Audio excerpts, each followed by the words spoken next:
ಒಂದು ಮುಖ್ಯವಾದ ನೋಟ್ ಕಂಡ್ರೋ ಇದು. If the elements of a row or a column are multiply with the cofactors of any other row or column then the sum is 0 ಅಂತ ಹೇಳ್ತು ಅಂದರೆ, ಇಲ್ಲಿ ನೋಡಿ, ಇಲ್ಲಿ ಈ ಎಲಿಮೆಂಟು ಮತ್ತು ಈ ಕೋ ಫ್ಯಾಕ್ಟರು ಬೇರೆ ಬೇರೆ ಇದೆ, ಇದು ಮತ್ತಿದು ಬೇರೆ ಬೇರೆ ಇದೆ, ಇದು ಮತ್ತು ಇದು ಬೇರೆ ಬೇರೆ ಇದೆ. ಸೊ ಈ ಥರ if we combine elements and cofactor, the element and cofactor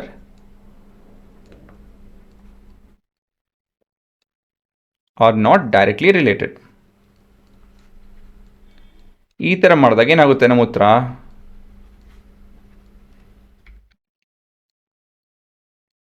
ಈ ಥರ ಇದ್ದಾಗ ನಮ್ಮ ಉತ್ತರ 0 ಬರುತ್ತೆ. ಸರಿನಾ? ಇದೊಂದು ಡಿರೈವೇಷನಲ್ಲಿ ನ್ಯೂಮರಿಕಲ್ಸ್ ಎಲ್ಲ ಉಪಯೋಗಿಸ್ತೀವಿ. ಇದು ಒಂದು ಒಳ್ಳೆ ಇಂಪಾರ್ಟೆಂಟ್ ಕನ್ಕ್ಲೂಷನ್ನು. ಸೊ ಬರ್ಕೊಳ್ಳಿ ಇದನ್ನು, ನೋಡ್ಕೊಳ್ಳಿ. ಇಲ್ಲಿ A11, A21, A12, A22, A13, A23 ಎಲ್ಲ ಬೇರೆ ಬೇರೆ ಅಲ್ವಾ? ಸೊ ಈ ಥರದ್ದು ಇದ್ದಾಗ ನಮ್ಮ ಉತ್ತರ 0 ಬರುತ್ತೆ ಅಂತ ಹೇಳಿ ಈ ಪರ್ಟಿಕ್ಯುಲರ್ ಸ್ಟೇಟ್ಮೆಂಟ್, ಅಷ್ಟೇನೇನಿಲ್ಲ.